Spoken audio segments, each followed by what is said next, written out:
요즘 가끔 SNS를 보다 보면 그런 생각이 들 때 있어요. 남들은 다 결혼하고 애도 낳고 혹은 지금 새로운 뭐 관계를 잘 맺고 연애도 잘하고 그러는 것 같은데 왜 나는 나만 좀 망한 것 같지? 왜 나만 이렇게 관계가 어려울까라는 생각이 들 때가 있는데 우연히 이 책을 만나고 그래 대부분의 사랑은 망한 거야 나만 어려운 게 아니야 라는 생각을 들게 해준 조금 망한 사랑 김지연 작가의 책입니다.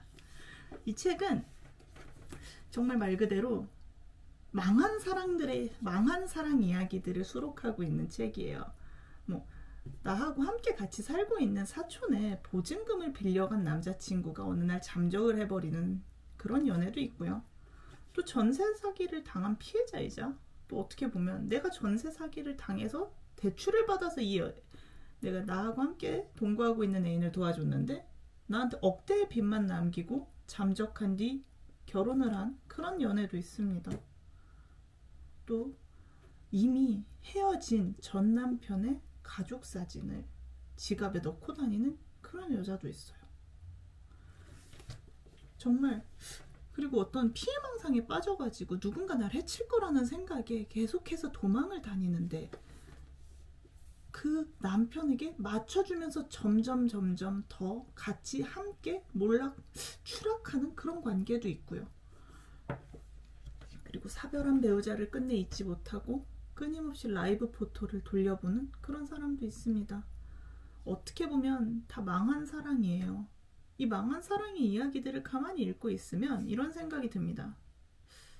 모든 사랑이 다 실패한 얘기지만 이게 완전히 또 그렇다고 해서 그 사람과의 관계를 끊어내는 건 쉽지가 않고 내가 사랑은 망했지만 사람이 망한 건 아니다 라는 듯한 이야기를 해주는 이 소설집을 보면 정말 추천하고 싶어서 가지고 왔습니다. 이 소설집은 좀 두 가지의 관점에서 저는 재미있게 읽었어요. 첫 번째는 인간을 좀 이해하게 됐다라는 점이에요. 여기서 이 첫 번째 소설 포기에서는 이 사촌은 일단 나하고 함께 같이 살고 있는 사촌이에요. 근데 그런 사촌에게 남자친구가 연락을 해서 돈을 좀 빌려갑니다. 그러고 나서 잠적을 한 뒤에는 이 사촌과 나만 남아서 끊임없이 그 사람을 원망하는 거죠.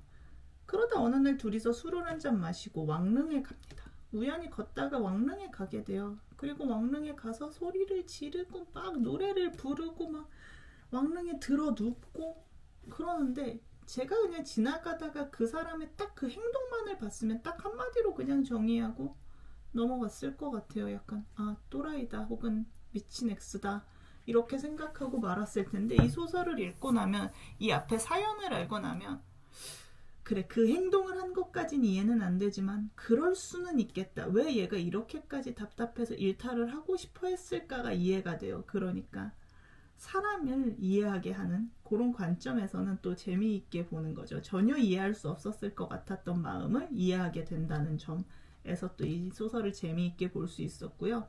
두 번째 관점은 타인이 보기에 제3자가 보기에는 정말 다 망한 사랑이지만 당사자에게는 막상 그게 망한 사랑으로 받아들여지지 않기도 한다는 거예요. 예를 들면 반려빚이라는 소설에서 정연이라는 사람은 서일과 이제 동거를 하게 됩니다. 이 동거를 하면서 정연이 대출을 받아요. 전세자금 대출을 받는데 이 서일은 원래 정연과 동거를 하면서 자신의 원래 집에 전세자금을 빼서 가게를 열 생각이었습니다. 근데 전세 사기를 서일이 당하게 되는 거죠. 그러면서 자신의 계약금까지 날아가게 되자 정현은 서일을 위해서 추가 대출을 받아서 도와줍니다. 그렇게 정현의 이름으로 억대의 빚이 생기고 서일은 처음에는 동거를 잘 하다가 어느 순간 또 관계가 깨졌겠죠. 그렇게 되면서 잠적을 하고 또 새로운 사람과 결혼을 하게 됩니다. 근데 정현의 입장에서 제3자가 보기에 정현은 그냥 서일에게 완벽하게 당한 사람이라고 보이지만 정현은 서일의 입장을 조금은 이해를 합니다. 처음부터 정현에게 돈을 빌릴 생각이 있었다기보다는 어떻게 하다 보니 서일도 전세자금 대출의 피해자가 되었고 전세 사기 피해자가 되었고 그러면서 이 가게를 어떻게든 운영을 했어야 했기 때문에 정현에게 돈을 빌린 거고 물론 이 뒤에 이 정연에게 돈을 갚을지 이런 것들에 대해서는 이 소설 속에서 확인하시면 될 것 같은데요. 막 정연에게 서일에 욕을 하지만 정연은 속마음으로는 나름 서일을 또 옹호하게 되는 거예요. 그러니까 이 관계라는 게 참 재미있는 건 그런 부분에서 있는 것 같아요. 내가 어떻게 받아들이냐. 남들이 보기엔 되게 명확하지만 그 안에 있는 당사자로서는 그게 굉장히 명확하지 않을 수 있다는 걸 이 소설을 통해서 또 보여준다는 거죠.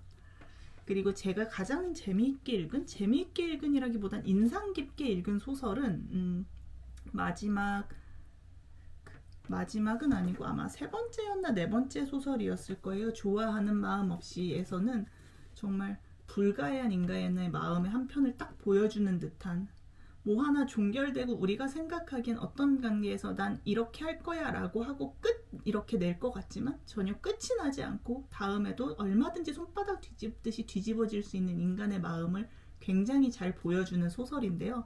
일단 좋아하는 마음 없이는 안지라는 사람이 나옵니다. 주인공 안지는 아이가 생겨서 그렇게까지 좋아하는 마음은 없지만 그 남자와 결혼을 하게 됩니다. 전 남편과.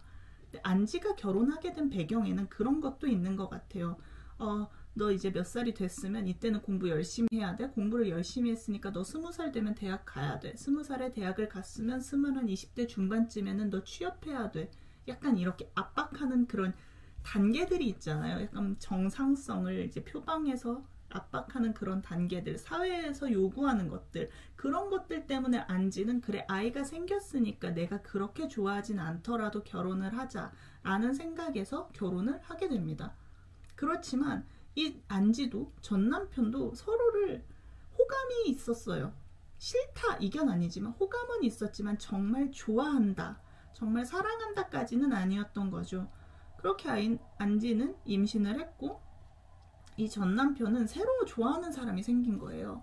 그러면서 안지에게 이혼을 요구합니다. 그리고 아이도 자신이 키우겠다, 그 여자와 키우겠다라는 조건으로 안지는 아이를 다신 안 보겠다는 그런 것들도 서명을 하고 그렇게 이혼을 합니다. 그렇게 안지는 이 전 남편도 아이도 좀 잊고 살아가요. 새로운 사람도 만났고 또 새로운 가정을 꾸리기도 했습니다. 그런데 어느 날 안지에게 그 전 남편의 아내에게 연락이 옵니다. 안지와 전 남편 사이의 아이였던 성준이가 친엄마하고 살고 싶어 한다면서요. 그리고 안지는 그 전 남편의 여자라고 할게요. 안지는 그 여자를 만나러 갑니다. 그리고 여자를 만난 안지는 사실 이 전 남편이 죽었는데 그 보험의 수혜자가 자신으로 되어 있다는 걸 알게 돼요. 그리고 그 여자는 아이는 내가 키우고 싶으나 아이를 키우기 위해서 현실적으로 비용이 든다. 안지에게 아이 학원비를 지원해 달라라는 요구를 하려고 온 거죠. 그리고 안지는 대충 따져보니까 그게 보험금 정도 되는 것 같아요. 그걸 한 번에 주고 아이도 보지 않고 그 여자도 보지 않기로 합니다. 그래서 보험료가 들어온 날 그냥 그 안지는 여자에게 보험료를 다 보내줘요. 그 돈을.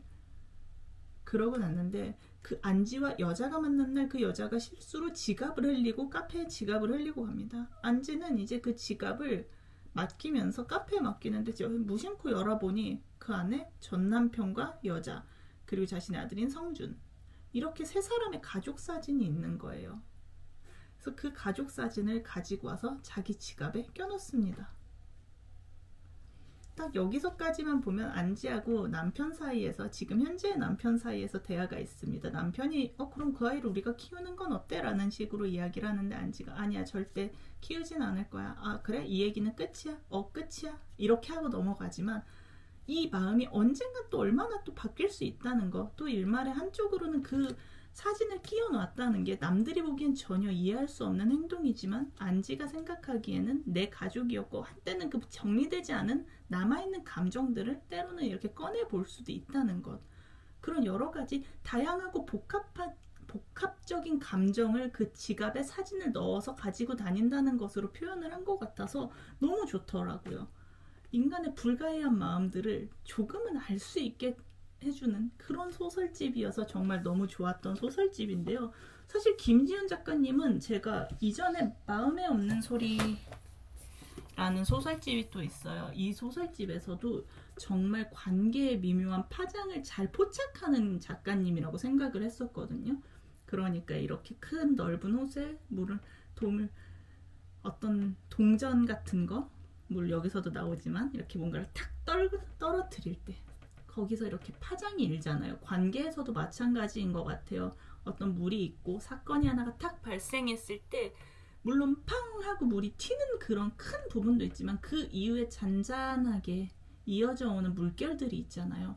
그 물결들의 미묘한 관계들을 정말 잘 포착하는 작가님이라고 생각을 했었거든요. 그래서 정말 이 소설집도 너무 좋아하는 소설집이었는데 지금 이 조금 망한 사랑까지 너무 좋은 거예요. 그래서 저는 지금 열심히 이 작가님의 이렇게 보여드리는 게 나을까? 새해 연습이라는 소설집도 읽고 있고요. 소설집이 아니죠. 이건 위픽 시리즈.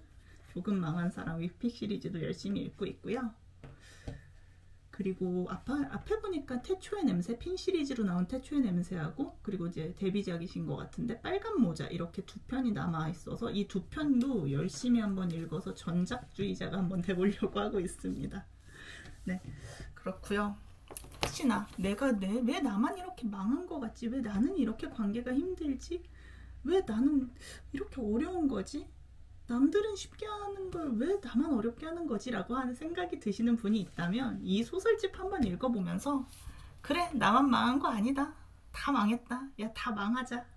약간 이런 마음으로 또 즐겁게 그러면서도 아, 나는 그때 이런 마음이었구나. 내 마음을 다시 한번 해석해 볼 수 있는 시간이 될 수 있을 것 같아서 이 소설집 그리고 김지연 작가님 너무너무 추천하는 작가님이 됐습니다.